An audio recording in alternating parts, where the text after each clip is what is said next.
ఇంట్లో రోజూ దీపం పెట్టేటప్పుడు ఖచ్చితంగా పాటించాల్సిన నియమాలు. దీపారాధన చేయడానికి ప్రతిరోజూ తలస్నానం చేయక్కర్లేదు. మామూలు స్నానం చేస్తే చాలు. ఎప్పుడు కూడా ఇనుప ప్రమిదలో దీపం పెట్టకూడదు. బంగారం, వెండి లేదంటే మట్టి వాటిలోనైనా దీపం పెట్టొచ్చు. దీపపు ప్రమిదని ఎప్పుడు కూడా నేలమీద పెట్టకూడదు. అప్పుడు దీపాన్ని అగౌరవపరిచినట్లు అవుతుంది. దీపారాధనకి ఆవు నెయ్యిని ఉపయోగిస్తే మంచిది. లేదంటే నువ్వుల నూనె కూడా వాడొచ్చు. కొబ్బరి నూనెతో అయినా దీపం పెట్టొచ్చు. 2 పూట్ల దీపం పెడితే ఆ ఇంట్లో లక్ష్మీదేవి కొలువై ఉంటుంది. వ్యాపారం అభివృద్ధి చెందుతుంది.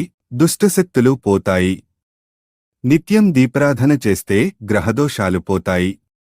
ఇంట్లో శాంతి ఉంటుంది.